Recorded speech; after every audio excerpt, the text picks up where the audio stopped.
time when I put you on skates, I'm gonna leave you frozen like Elsa. Cain would do to people, he would overwhelm you in a way that looked like you were drowning. I see you, alright, man? Explosive ability. You don't forget Jesus, big sing your song, boy. I come to fight.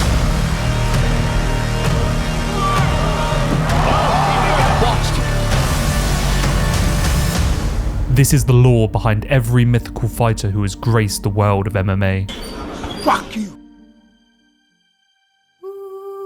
Long ago, before the battles that would take place in the UFC octagon, there was a race of men revered for their godlike abilities in warfare.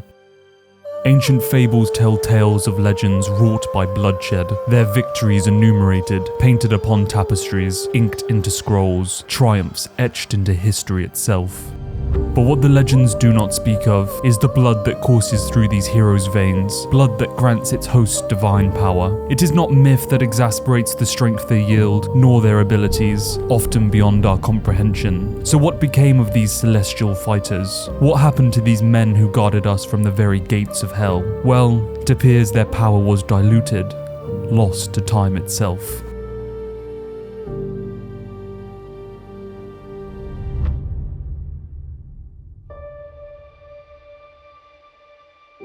Widely considered the greatest heavyweight of all time, Cain Velasquez was an unconquerable force in the UFC. On his journey to becoming a two-time heavyweight world champion, he would maul, slam and vanquish any foe that stood before him and his glory. His pressure and pace was weaponized, and it would visibly wilt and languish his rivals. So it's no surprise that he came to be known as Cardio Cain, a moniker that was well deserved for the man who seemingly never slowed down. But there is something to be said for the ironic and seemingly cynical universe that often reminds its inhabitants of their mortality. Cain would defend his title against Brazilian jiu-jitsu ace Fabricio Verdum in a matchup that would presumably continue Cain's trajectory towards Hall of Fame status. But there was one enemy lurking in the shadows that wasn't quite as visible as the opponent standing before him.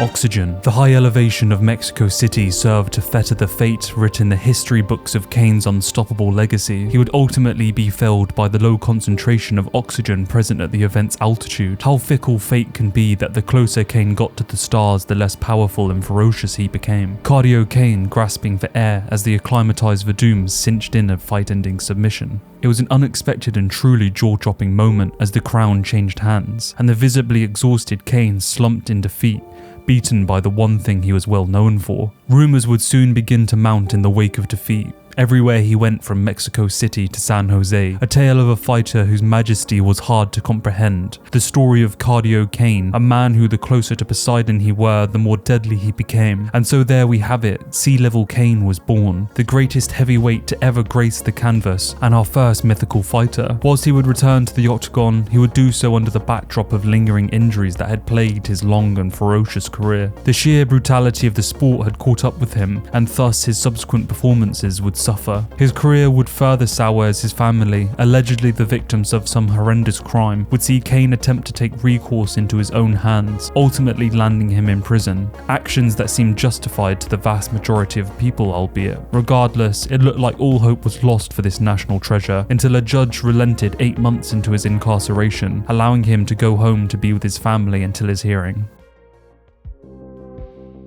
Long before barroom fights, bus assaults and phone stomps, there was a Mcgregor that spewed words like venom upon the blade. A Mcgregor that materialized those words inside the cage. A master, his delivery fluid and precise. See, humble beginnings should make humble men, but Conor knew that despite near poverty, taking welfare checks was not what destiny had in mind for him. He dreamed of a kid that would rise to stardom. That very ascension would play out in the world of mixed martial arts. See, motivated Conor understood the way of the warrior from an early age. He knew that what was required was ruthless obsessiveness with the craft of warfare, single-minded devotion to the art of 8 limbs, and so he was by all records a man beset by an all-consuming passion for violent and brutal deeds. Every interview and quip on his rise to the top was quick, effective and potent in its ability to snare his opponents in a psychological noose. Conor's ascension was unparalleled. For a time, MMA was Conor McGregor. He ruled the sport, and the UFC rode the wave of his success all the way to becoming a $4 billion company. They were clinging desperately to the coattails of a man with a one-way ticket to championship glory. I just realised that if you say it to yourself and you look yourself in the eye and look yourself in the mirror and truly, truly believe that not a man alive can beat you, then that is the way it It's is. just about commitment, that's it. You put in the work, you'll reap the rewards. But ultimately, after attaining his goal of raising 2 5.5-pound gold and leather straps above his head,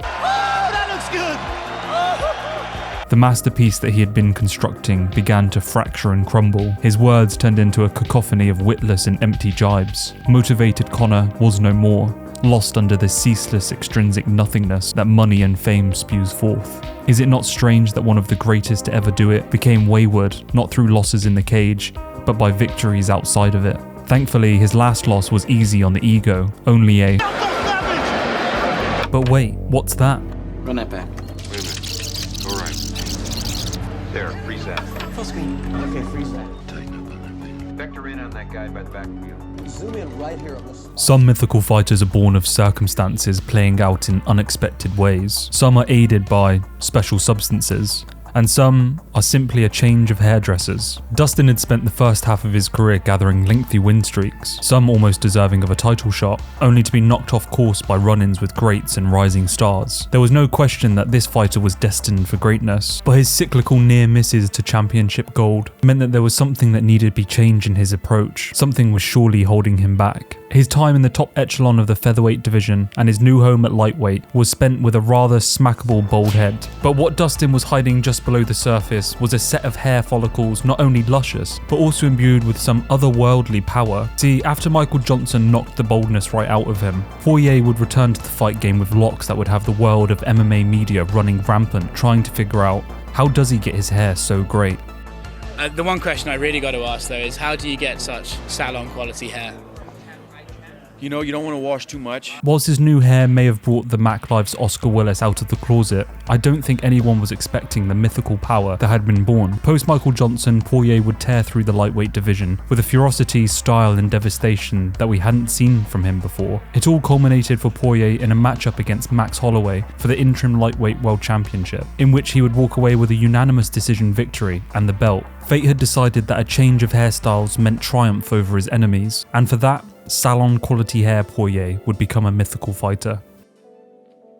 Have you ever considered becoming a mythical fighter yourself, but simply don't have the time to train, rest, repeat, eat? Well, today's sponsor can help you with the last aspect of that conundrum. Factor is here to help. Get fresh, ready-made meals delivered to your doorstep. Factor's chef-created meals are fresh, never frozen, and designed by dietitians to ensure every meal is packed with premium, science-backed nutritional quality. No more meal prep, no more dishes, no more unhealthy fast food. Factor offers the most convenient way to eat well whilst eating right. If, like me, you're not interested in washing dishes, then this is also the service for you. No prep, no mess. Meal plans offer variety with a rotating weekly menu of 27 plus meal options and 33 plus add-ons like smoothies, keto shakes, desserts and more. And just as all mythical fighters know, fitness starts with food, and Factor makes it possible for you to achieve your daily goals through nutritious, purposeful eating, ingredients with integrity and dietitian approved. If this all sounds good to you and you're ready to leave the hassle of cooking behind, consider using my link or go to factor75.com and use my code on screen now for 60% off your first box. Thank you so much to Factor for supporting this channel. Now let's get back to the video.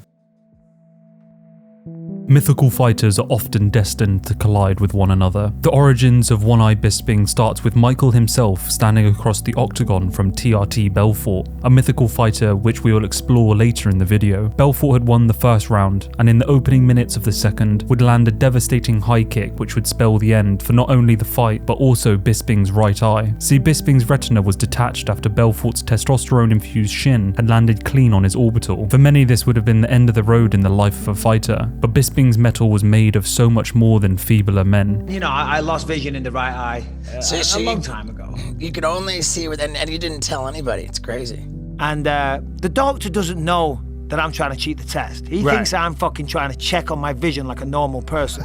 So he covers up my bad eye first, and he says, "What can you see?" Go through it all. Very good. And then he doesn't move it round, and he says, "Okay, what can you see there?"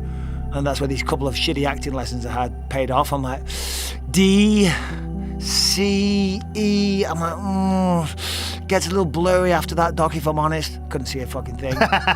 And he's like, okay, you've passed. Bisping's back and forth career would be revitalized after coming to terms with his fading sight, and lying his way through medicals would make a resurgence highlighted by a spectacular hometown win against the consensus middleweight GOAT Anderson Silva. And perhaps the greatest story to ever grace the canvas is that of Michael's short notice fight against Luke Rockhold. Blind in one eye, left hook Larry got the job done despite every single odd stacked against him. The tale of One Eye Bisping is one that will forever be splayed onto the history books.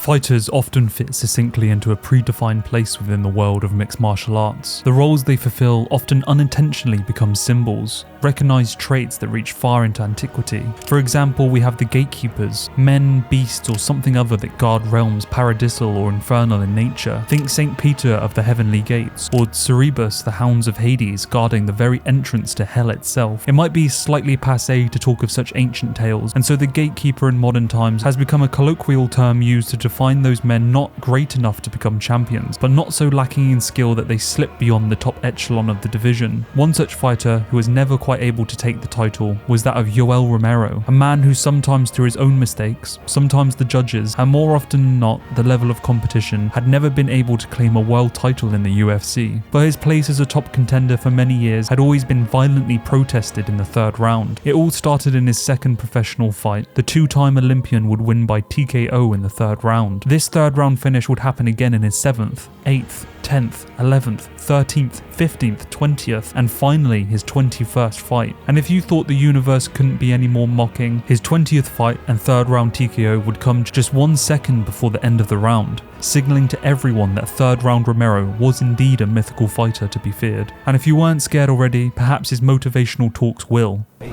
You have it 2 hands. Everything is possible.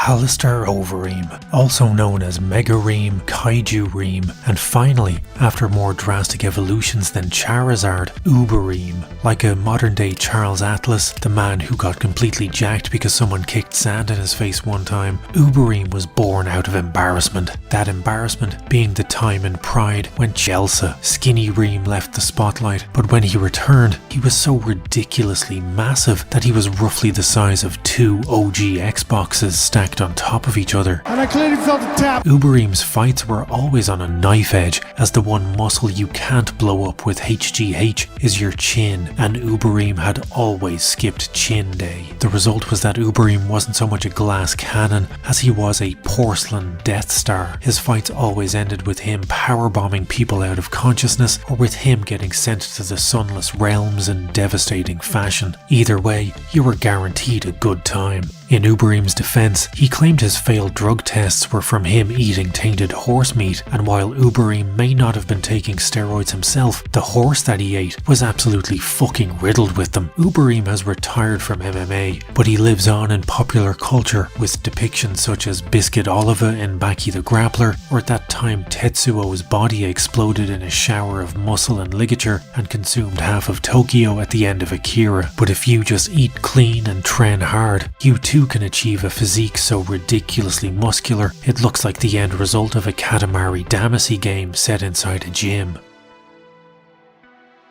Ricky Martin wannabe Paulo Costa surged through the middleweight division like a raging abandon, all the way to title contention where he would clash horns with the Last Gyno-Bender himself. Ultimately, Costa would walk away in defeat after Izzy did his best rodeo impression on Costa's impaired body. What would transpire after the fight, however, was that Adesanya was not the true enemy inside of the cage. It was in fact Costa's alcoholism. Something happened before the fight. I'm not excused here to my people, my fans.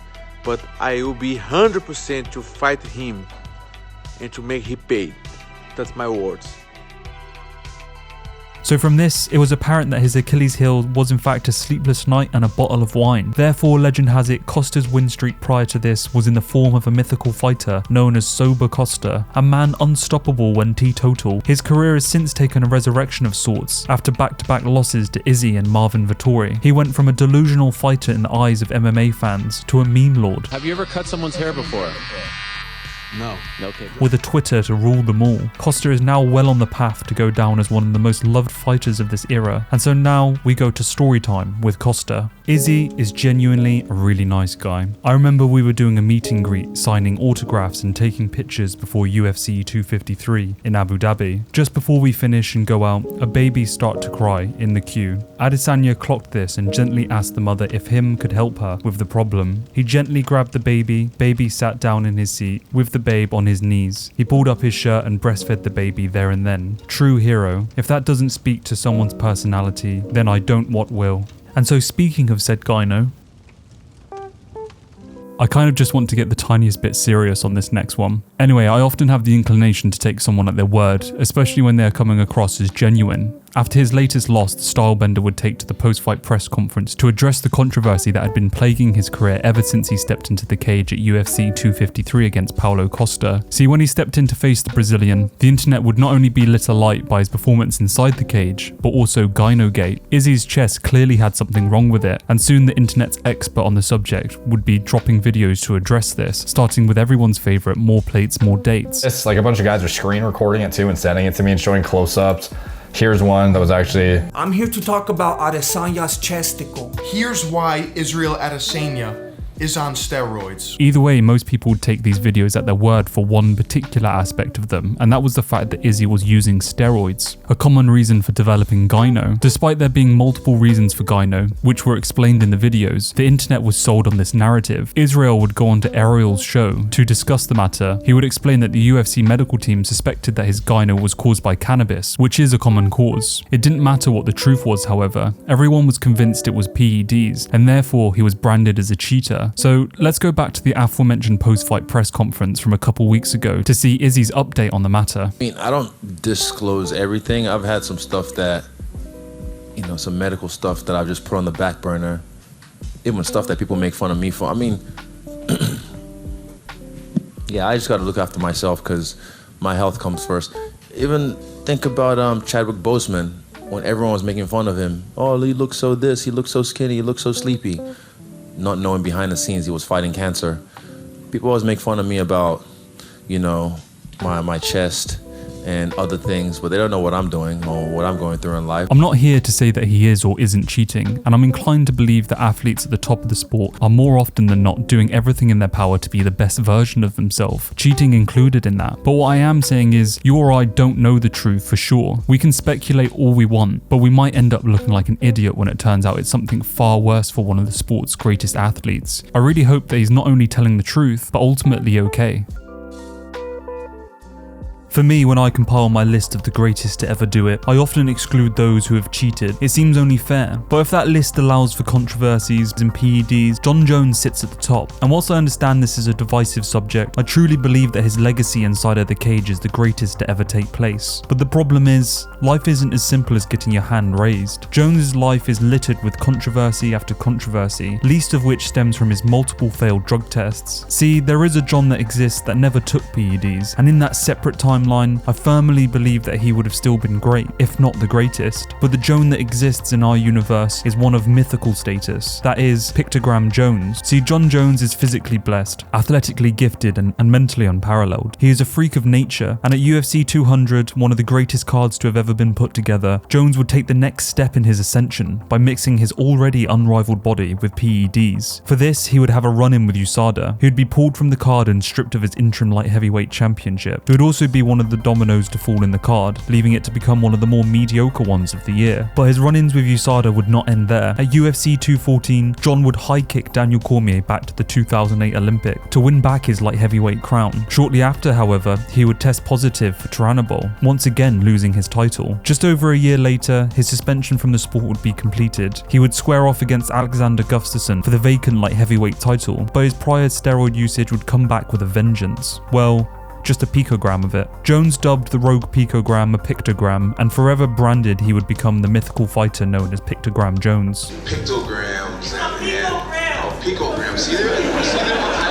Exactly. a fighter that seemingly had a get-out-of-jail-free card from USADA. In the lead-up to his fight with Anthony Smith, he would fail multiple drug tests for the pulsating steroid, but in his final 2 fights against Dominic Reyes and Thiago Santos, he would funnily enough not pop for the picogram. Either way, he quite literally ran out of opponents to beat, and currently this truly majestic, wild, mythical fighter lies in slumber, awaiting a matchup against his next subject. Was a wrecking ball of utter chaos during the first period of his career, from pummeling one-armed men to barn burners with the top echelon of the lightweight division. It's no mystery as to why Gaethje would be considered the most violent man in the UFC after his back-and-forth slugfest with Eddie Alvarez that left Alvarez looking like he went to Red Lobster despite having a shellfish allergy. While his fights were entertaining, the problem was his harebrained and incautious approach to the fight game meant that his undefeated record would falter after ruins with the aforementioned Alvarez and the diamond himself, Dustin Poirier. There was no question that Justin belonged at the very top of the sport, but his method, much like my relationship with my ex-girlfriend, was something that could not be sustained. After a stark talk with his head coach Trevor Whitman, he would return to the fight game against James Vick, but the man who stepped into the ring was entirely different from anything we'd ever seen before. He perfectly trapped his prey on the cage and expertly timed his strike to lay out his opponent. It was tactical Gaethje that won that night. A much different look from the fighter who previously looked like he was on a one-way ticket to the CTE World Cup Finals. That approach would continue on his tear through the division from Edson Barbosa to Cerrone and Ferguson, landing him the interim title around his waist and a matchup with the lightweight GOAT, Khabib. Patient Gaethje was truly a force to be reckoned with, and it was truly special to see a fighter address holes in their game to great effect. No one wants to see a fighter go through unnecessary trauma simply for entertainment's sake, but Gaethje proved you can in fact mollywop your opponents while still being tactical. And so, there we have another mythical fighter, Patient Gaethje, cut from the same cloth as his predecessor, Patient Ngannou. I just want to give a massive thank you to both Napoleon, Blownapart and Troy Robert for joining me on this video. It's always nice when the MMA community content creators get together, and so that leads me to a plug for Troy Robert's video, which I edited for him, over on his channel linked below. He did a Paddy 24-hour eating challenge, which makes me sick just thinking about it. It's a great video, so go give it a watch. There is a reason that Robbie is a fan favourite, and it's not just because he is touched by the grace of mysticism. Robbie has traversed all eras of the sport, from its grim beginnings to its cleansed and sponsored glittering 4K present. With multiple stints in the UFC, to wars inside of the Strikeforce cage, Lawler has been dishing out performance of the nights, month and year throughout his long and savage career. But his career will forever be cemented in history for its electrifying and slugfest-infused title run. It was here at the pinnacle of the sport that the mythical fighter known as 5th Round Robbie Lawler would be born. Let me take you back to July 11th, 2014. A spray of crimson spews from the mouth of Robbie Lawler, the reigning defending UFC welterweight title holder.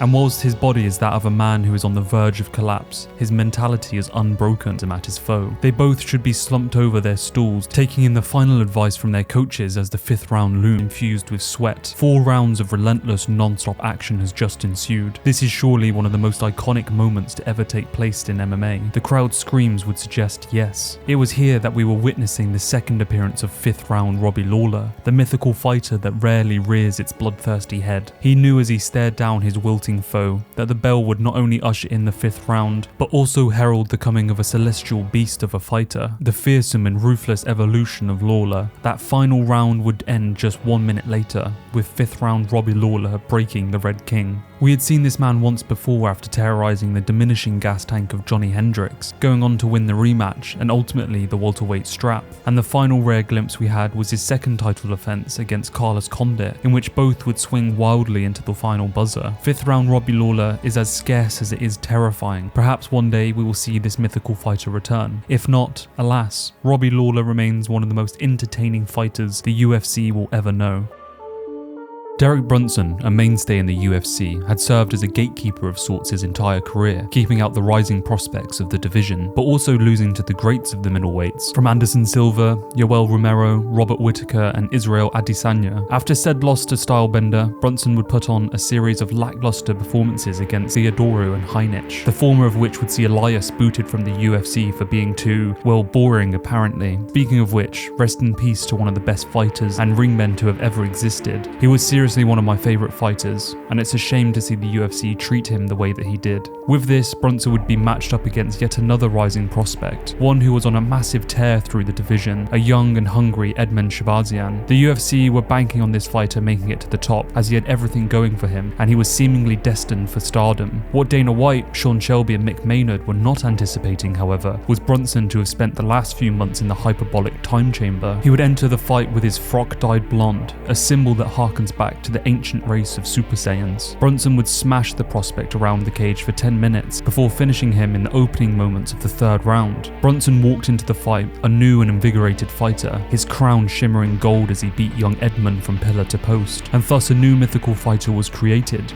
Blonde Bronson. The UFC, not satisfied, would feed the all-devouring mythical fighter not one, but two of their next middleweight prospects, the ever-mouthy Kevin Holland and the always one fight away from a title shot Darren Till. Blonde Bronson would chew them up and spit them out the other side of his legacy, their mangled corpses the victim of this mythical fighter's path to glory. Bronson would finally see his performances pay off when the UFC put him in the cage with Cannonier in a matchup that had title implications at stake. But the crystal-wielding and chakra-aligned Jared had his horoscopes in order and would turn Blonde Bronson into Bloody Bronson. As this mythical fighter's locks turned from shades of shimmering metallic to crimson streams, the last fleeting moments of this short-lived mythical fighter's life played out live in front of a crowd of drunken and bloodthirsty men, all screaming as the symbolic pelt atop Bronson's head was elbowed out of existence.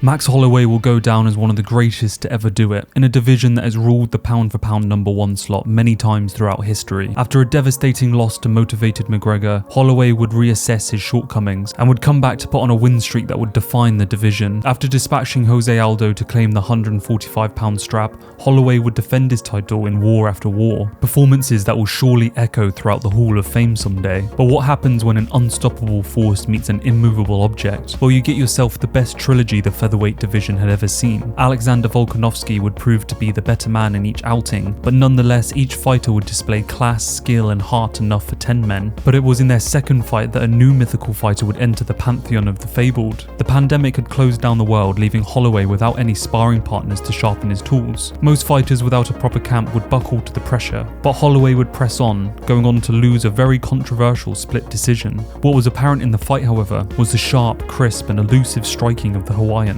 His striking had seemingly entered mythical status through the rather strange circumstance of not sparring at all. Do you remember the last fight you sparred prior to?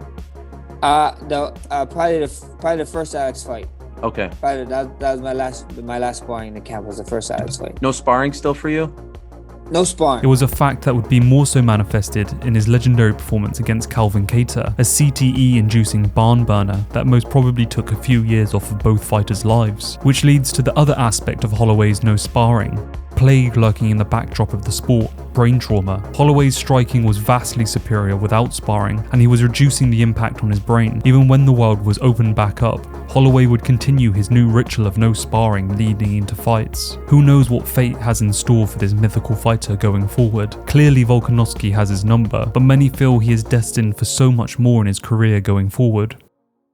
In the dark cold era of the UFC, where balls were punched, faces were soccer kicked, and blood and testosterone went hand in hand, there was a young Brazilian who roamed the earth, more jacked, juiced and gilled than anyone ever thought possible. He was a force to be reckoned with, and his battles inside the rings of Pride, the UFC and Strikeforce to name a few, only served to make standing across the cage from the half-man, half-testosterone, all-mythical fighter even more terrifying. Before the UFC would bring in restrictions, Belfort would put a series of wins together in 2013 that were devastating in fashion. Bisping's eye, Luke Rockhold's ego, and Dan Henderson's undefeated chin. It was a run worthy of his second shot at the UFC middleweight title. After missing his chance to win the belt the first time against Anderson Silva, the walking billboard promoting testosterone replacement therapy had already claimed the light heavyweight title way back in 2004, beating Randy Couture. But it was the middleweight crown that he coveted now, but it would require the staple in his diet, C19H28O2. But the Nevada State Athletic Commission had other plans for this juiced up Adonis. They would go on to ban the use of testosterone replacement therapy in early 2014. This unforeseen circumstance would spell doom for Belfort's physique and power. Just as Mount Vesuvius would explode upon the skyline of Campania region, destroying Pompeii in a flow of molten lava, so would Vitor's dreams of becoming champion again be melted by a force outside of his control. Chris Weidman would finish the visibly deflated Brazilian in the first round. Vitor, a husk of his former self, battered and broken in this title fight loss. The mythical fighter that terrified a generation of light heavy and middleweights was felled by a sport appeasing the masses, who wanted a cleaner, more clinical and fair game. The days of unregulated sport would fade into distant memory. The highlights of men who looked like they were carved from stone remain on pixelated and grainy footage, collecting dust on unused shelves. TRT Belfort, an antique in the annals of history.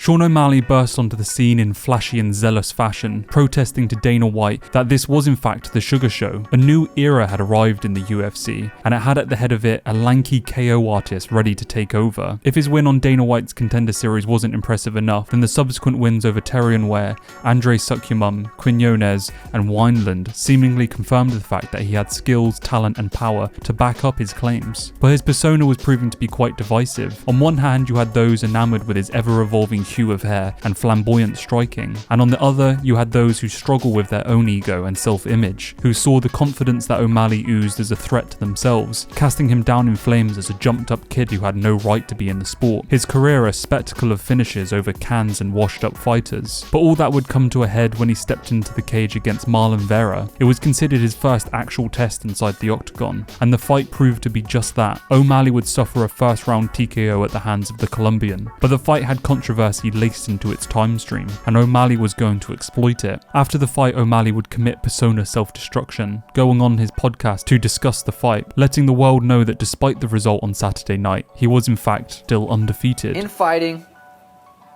on paper, I'm 12-1. I lost August 15th. I'm 12-1.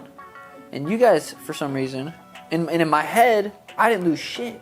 I'm 12-0, I didn't lose. It was a fact that enraged the fans of MMA, but O'Malley didn't concern himself with their opinion. See, you can wear your weaknesses as armor, and in some literal sense of the phrase, he would release his new fresh merch that would tell the world that he was still, in fact, undefeated. O'Malley was mentally undefeated, and that meant only one thing: a new mythical fighter that would yet again tear open the fabric of reality by putting on performance of the night after performance of the night, climbing all the way to where he is now, the #1 contender in the bantamweight division.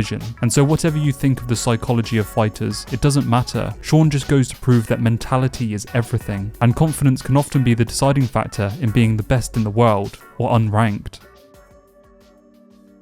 The next mythical fighter to have his story unfold is that of Bronx, the king of the favela, knocked down Charles Oliveira, a fighter whose story was decidedly chosen by his rivals, each and every single one of them casting aspersions that this man was a quitter. Charles Oliveira still has some quit deep down in him, not even deep, it's pretty shallow. But this was a fallacy, constructed by men who saw something that wasn't actually being manifested in reality. See, a string of circumstances doesn't define a narrative. He may have been forced to quit once or twice, but that doesn't make him a quitter. This was no so more apparent than when Oliveira began to string win after win together, rejuvenated after a jump up into a different weight class, and the men who said he had quit were about to find out the truth of this tale. See, when you knock down the man who rules the favela, you'd sooner wish you'd never stepped foot in the cage against him. First Chandler, who dropped him in the first round, almost finishing him, but he was about to find out who the quitter was. Secondly, there was Dustin, who thought he would capitalize where Chandler could not. Then Gaethje, who was still unconvinced and steeped in the supernatural. Gaethje had him laid on the ground, knocked down, but this place, the one where he was meant to quit, was one where something greater would rise. Islam may have been the only fighter thus far to beat this rejuvenated mythical fighter, but good luck to the next man who has to stand opposite him in the octagon. Just looking at the Cameroonian mixed martial artist that is Francis Ngannou, you'd be remiss in thinking that this person wasn't already a mythical fighter. He is the physical manifestation of a Greek god, and his initial run in the UFC would further cement that idea that this powerhouse was built from some otherworldly material, as he would go on to secure Devitt, leaving behind the fragments of his enemies. Dana White, so enamored with this newfound cash cow, would scream of the strength the man possessed. Francis Ngannou has the world record for the most powerful punch. His punch is the equivalent to 96 horsepower, which is equal to getting hit by a Ford Escort going as fast as it can. But that shroud of invincibility would be thrown off when he stood across the cage from the working man's champ, Stipe Miocic. Stipe would put on a performance of a true champion, shutting down the hype train that Francis was riding, and simultaneously becoming the winningest champ in UFC heavyweight history, with 3 title defenses. Francis, however, was sent reeling back to the gym in search of recalibration. That would manifest in the form of a new mythical fighter, Patient Ngannou, one that would leave behind the reckless abandon and throw and hope Francis of before. Just 6 months later, after the first loss of his career, he would return to UFC 226 to display his new power. It was just that Patient Ngannou was too patient.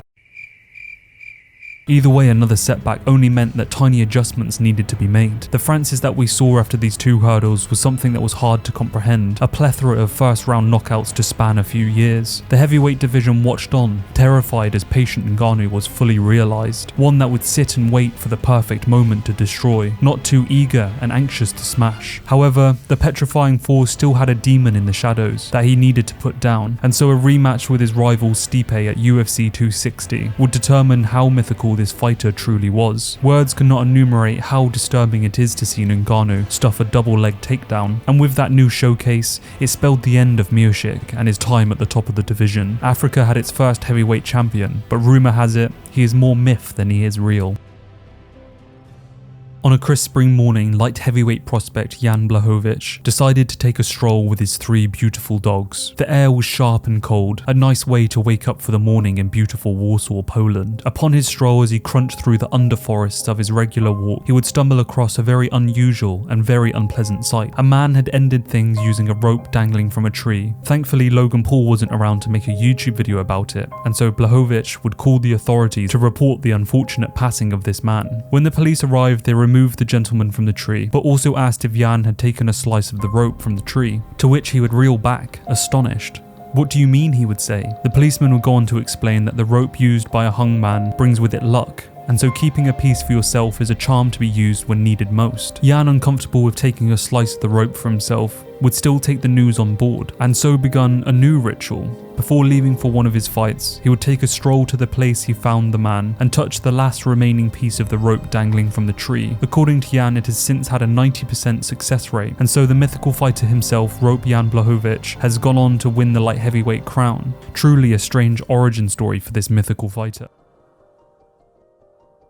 When Diaz is cut open, then we know that he is ascending to the next level. We only saw 30% of Usman that night, but we for sure saw 100% mythical fighter. Jan may have lost himself the title, but if this was in Singapore, things would have been different. Speaking of which, there is something to be said for fighters going into acting. Give this man a leading role. If you ain't taking him down, he's most definitely taking you out. Every fight this former lightweight champion goes into, you can be sure that there is a toothpick hiding in his mouth somewhere. It's getting a little old. There is a world that exists where Chandler had indeed won every fight he was in simply by zagging instead of zigging. Having Darren Till in your corner certainly doesn't bode well for this fighter. Give this man a full camp and he would have been world champion. And finally, just as Zeus presides over Mount Olympus, there is a mythical fighter that rules them all, one that is more deadly and far superior. He is the man of the hour, who's too sweet to be sour, the woman's pet and the men's regret, the reflection of perfection, the man who's got my attention, the one with the biggest arms, the one with the best charms, and the one who's going to be doing a lot of harm. So tell me, how do you feel standing this close to greatness? Are you not mesmerized? Are you not getting chills down your skinny little spines? For the first time ever witnessing Chael in Chael's building with Chael's people. This man eats T-bone steaks, he lifts barbell plates, he is sweeter than a chocolate German cake. And all I've got to say is, when you are the greatest fighter in the world, they got a name for you. They don't call you a great fighter. What do they call you? They call you Chael Sonnen. You're damn right they do.